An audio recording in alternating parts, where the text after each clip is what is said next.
Bienvenidos a esta nueva inmersión. Hoy viajamos a una época de ebullición intelectual, ¿no? El siglo XIX y principios del XX. Efectivamente. Tenemos sobre la mesa textos de figuras clave, pero muy distintas entre sí. Friedrich Engels, por un lado, el colaborador esencial de Marx, y un pensador, con un peso propio enorme. Sin duda. Luego, José Antonio de Laburu, un jesuita, que exploró la voluntad humana, pero desde la psicología científica, lo cual es interesante. Un enfoque muy diferente, ¿sí? Y también un vistazo a una batalla filosófica crucial de la época, el debate sobre si todo pensamiento al final se reduce a psicología. Exacto. Un menú, yo diría, fascinante. Por un lado, esa visión materialista de Engels que pone la economía, la lucha de clases, en el centro de todo, ¿verdad? Sí. Por otro, Laburu, más enfocado en la experiencia interna, en la fuerza de la voluntad individual, la libertad, los valores, y todo esto dialogando con la psicología que estaban haciendo. ¿Y como telón de fondo? Y como trasfondo, esa gran pregunta, ¿no? ¿Puede la filosofía, la lógica misma, basarse solo en cómo funciona nuestra mente, en lo empírico? Una cuestión de fondo. Ahí está el reto, nuestra misión hoy. Pues extraer las ideas más potentes de estas fuentes, ver cómo chocan, cómo se conectan quizá, Ajá. y entender por qué estas discusiones, aunque sean de otro siglo, pues todavía nos dicen algo hoy. Vamos a ello. Vamos al lío. Empecemos por Engels. A menudo se le ve un poco como la sombra de Marx, ¿no? Pero las fuentes la verdad es que lo dibujan con luz propia. Totalmente. Venía de una familia industrial y parece que ver la cruda realidad obrera en Manchester le impactó muchísimo. Sí, eso fue clave. Tanto que escribió La situación de la clase obrera en Inglaterra, un libro que, impresionó al propio Marx. Es que su relación con Marx fue más allá de la simple colaboración, ¿eh? Fue una simbiosis intelectual y personal tremenda. Lenin llegó a decir que su amistad superaba las leyendas antiguas. ¡Qué fuerte! Sí.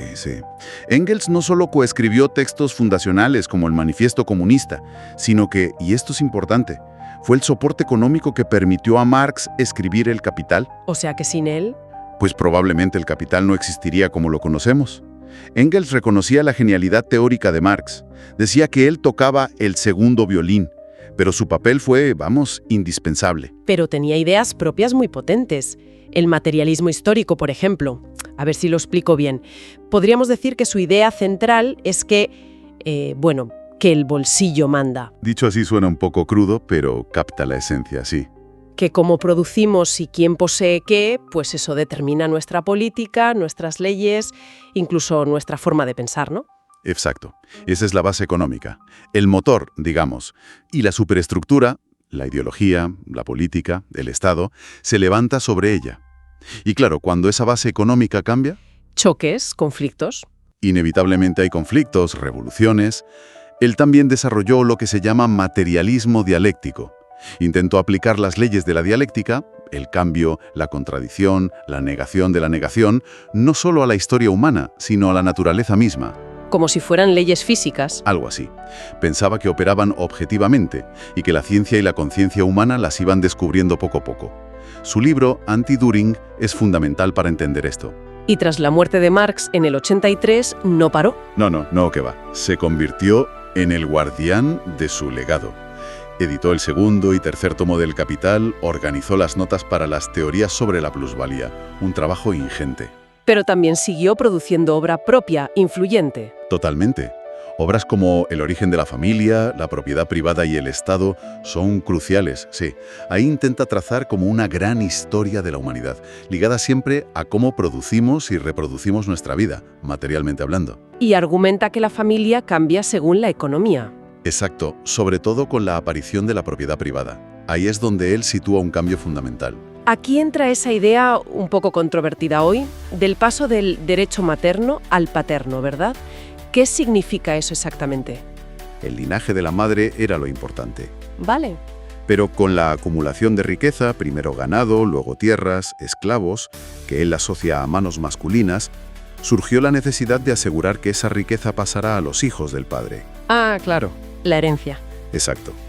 Y eso habría llevado, según su teoría, al derrocamiento histórico del derecho materno y a la instauración del patriarcado y la familia monógama. Ojo, Él la veía inicialmente como una herramienta para controlar la herencia, exigiendo fidelidad estricta sobre todo a la mujer. Entiendo. Una visión que conecta directamente estructura familiar y economía. Muy coherente con su materialismo. ¿Y el Estado? ¿De dónde sale, según él? Pues para Engels, el Estado no es algo eterno ni tampoco neutral. Nace en un momento histórico muy concreto. ¿Cuándo? Cuando la sociedad se divide en clases con intereses opuestos, irreconciliables, precisamente por la propiedad privada. Ricos y pobres, explotadores y explotados. ¿Y el Estado surge para? Mediar. Aparentemente para amortiguar el conflicto, para ponerse por encima de la sociedad. Pero Engels dice que en realidad sirve para mantener el dominio de la clase propietaria. Es una herramienta de clase. ¿Y cómo se caracteriza? Pues por dividir a la gente por territorio, ya no por lazos de sangre o gentilicios como en la gens. Y muy importante, por tener una fuerza pública armada propia, policía, ejército, separada del pueblo. Y él creía que desaparecería. Sí, preveía su extinción. Creía que en una futura sociedad comunista, sin clases, el Estado se volvería innecesario. Sería reemplazado por una simple administración de las cosas, no un gobierno sobre las personas. Sugirió incluso cambiar la palabra Estado por comunidad, Gemeinwesen en alemán. Es una teoría muy potente, muy global. Y las fuentes también lo pintan como un activista incansable, ¿no? Figura clave en las internacionales obreras. Absolutamente. Un políglota que coordinaba movimientos por toda Europa, polemista feroz contra Bakunin, por ejemplo, defensor de luchas anticoloniales. Incluso dicen que predijo una gran guerra europea por la carrera armamentística. Sí, era un hombre de acción y teoría. Los textos lo describen además como alguien sociable, ingenioso, le gustaba la caza, la poesía, organizar fiestas, pero también un ateo convencido. ¿Y su visión de la religión? La veía como un reflejo, primero de nuestra impotencia ante la naturaleza, y luego ante las fuerzas sociales que nos dominan. Creía que desaparecería cuando la sociedad tomara el control consciente de su propio destino, de sus fuerzas productivas y sociales. Sin embargo, su legado no está exento de polémica. Las fuentes también recogen críticas, ¿verdad? Claro. Su influencia fue masiva, eso es innegable. Para muchos líderes posteriores, Engels era el marxismo, la puerta de entrada principal. Pero Economistas como Schumpeter, por ejemplo, lo consideraron intelectualmente muy por debajo de Marx. Y críticos más recientes, de corrientes como la Neue Marx-Lekture, le acusan a veces de simplificar o naturalizar algunas ideas de Marx. ¿en qué sentido? Pues de darles un toque quizá más determinista, más cientificista, de lo que eran en origen en Marx, que a lo mejor eran categorías más lógicas o abstractas. Es un debate que sigue vivo, ¿eh? ¿Fue el mejor intérprete de Marx o el que inició, digamos, una cierta desviación? Interesante debate. Bueno, dejamos a Engels y su visión materialista de la historia para girar hacia otro enfoque completamente distinto. Un cambio de tercio, sí. Saltamos a José Antonio de Labourou, un jesuita español que, mira qué curioso, divulgaba psicología científica en Argentina durante la Segunda Guerra Mundial. Un personaje menos conocido, pero centrado en algo que Engels parecía minimizar: la voluntad individual. Efectivamente, un contraste muy interesante. Labourou, digamos que bebe de dos fuentes principales: la filosofía escolástica, la tradición tomista, y la psicología experimental de su tiempo. Psicología experimental, un jesuita. Sí, especialmente la alemana, la escuela de Wurzburgo, con Kilpe, Ach, que investigaban precisamente la voluntad, la acción voluntaria, la toma de decisiones. Labourou quería darle una base científica, o al menos dialogar con la ciencia, para hablar de la voluntad como clave de la conducta humana. ¿Y cómo entendía él la voluntad? ¿Simplemente querer hacer algo? Es un poco más complejo.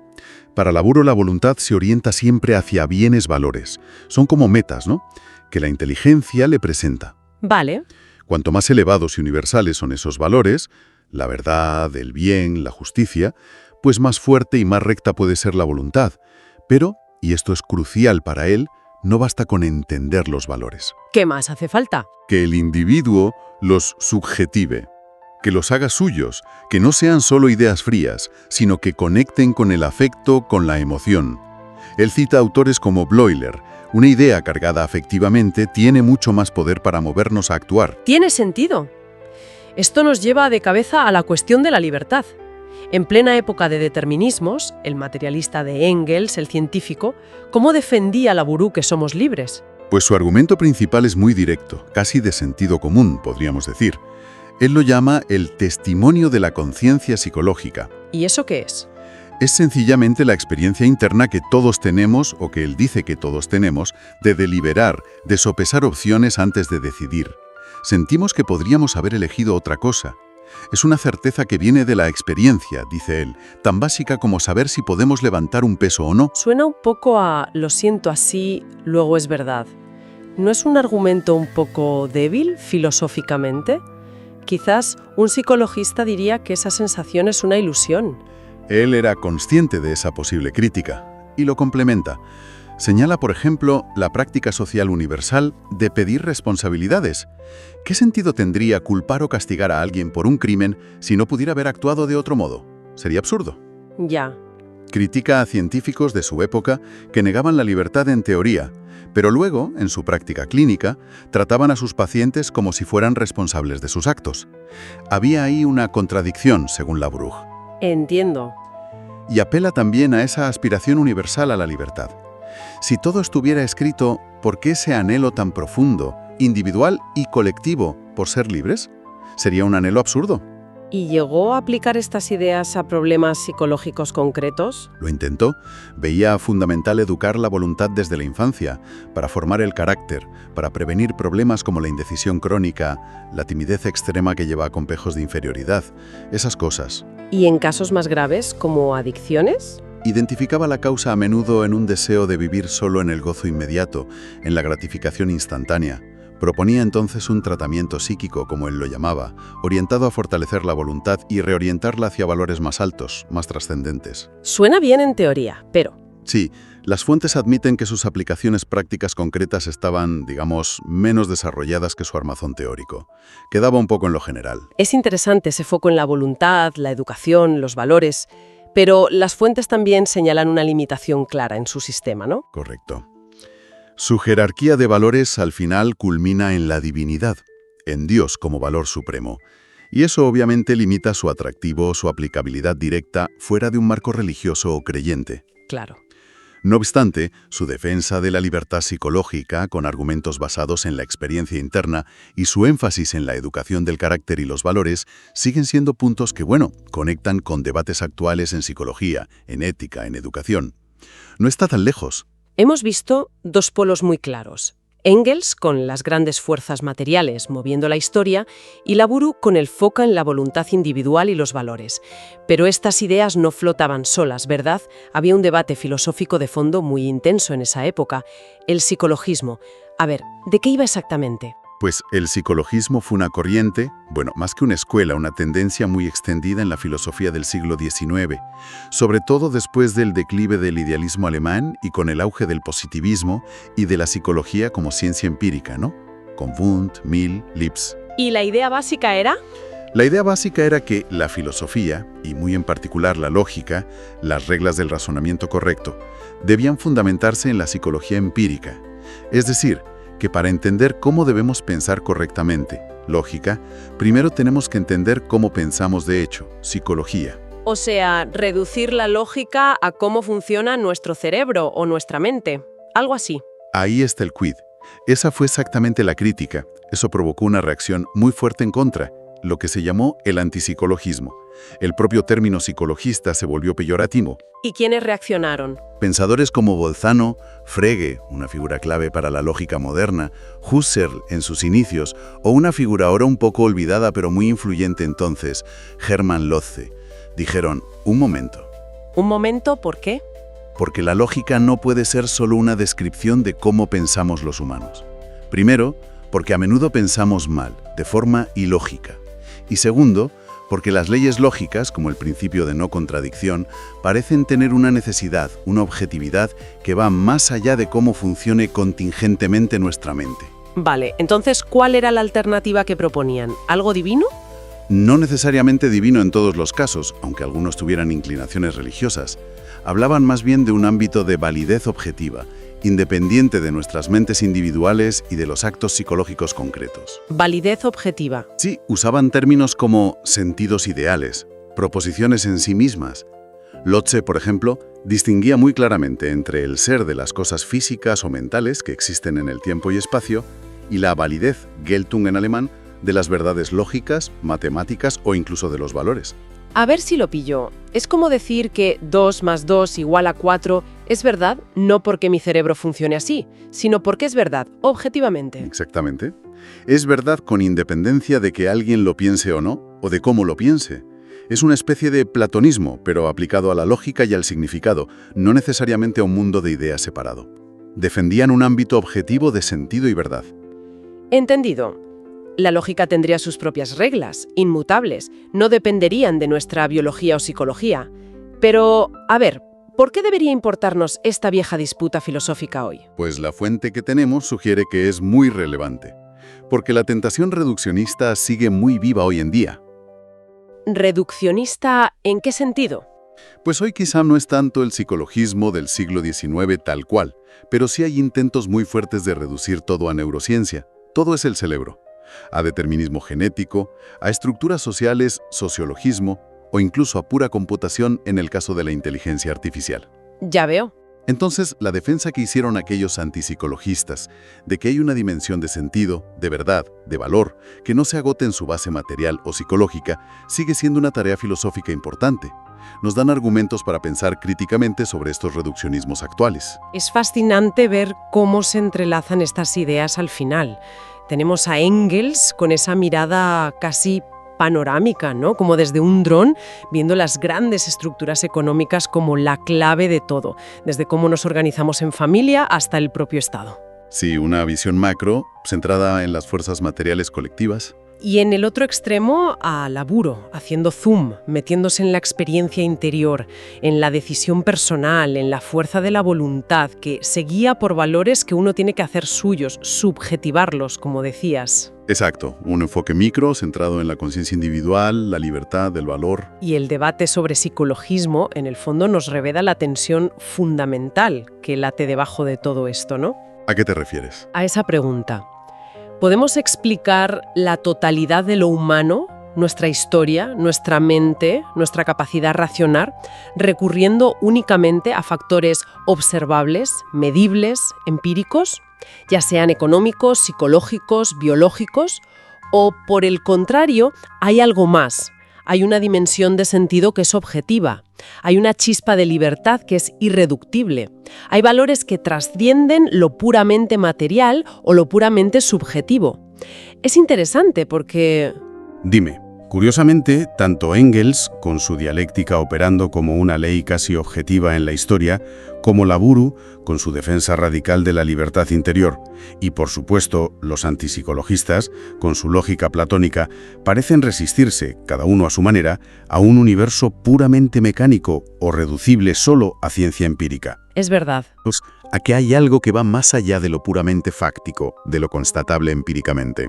Ha sido un recorrido intenso, de la visión materialista radical de Engels, que ve la historia movida por la economía y la lucha de clases, A la apuesta de Laburu por la voluntad y la libertad interior, anclada en valores aunque con ese límite teológico. pasando por esa defensa de la objetividad de la lógica frente a la psicología que protagonizaron los antipsicologistas, una defensa de la filosofía misma, casi. Exacto.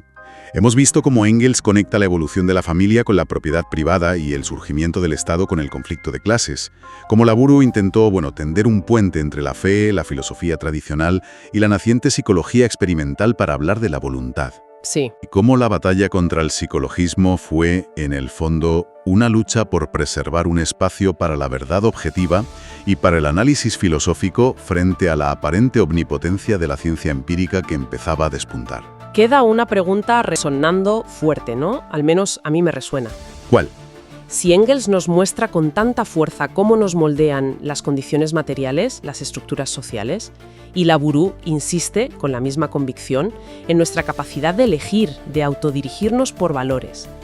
Y los antipsicologistas defienden verdades que están más allá de nuestra mente individual. ¿Cómo encajamos todo esto hoy? Esa es la gran pregunta pendiente, desde luego. La pregunta del millón, quizá. Porque hoy tenemos la neurociencia, que parece explicar cada vez más nuestro comportamiento, la inteligencia artificial, que desafía nuestras nociones de pensamiento. Esa libertad psicológica que Laburu sentía tan evidente en la conciencia. o para ese reino de sentido objetivo, de verdad lógica, que defendían Frege o Lotze? Somos al final, como diría una lectura quizá extrema de Engels, sofisticadas máquinas biológicas determinadas por nuestros genes y nuestro entorno, productos de nuestras circunstancias y nuestra biología. ¿O conservamos, a pesar de todo, esa capacidad de ir más allá, de elegir, de razonar de forma autónoma, de buscar un sentido, unos valores que trasciendan lo puramente inmediato, lo material, lo biológico? Una tensión que sigue vivísima. Vivísima, y que invita a seguir explorando, a seguir pensando. No hay respuestas fáciles. Pues con esa reflexión nos quedamos. Gracias por acompañarnos en esta exploración a fondo. Hasta la próxima. Ha sido un placer. Hasta la próxima.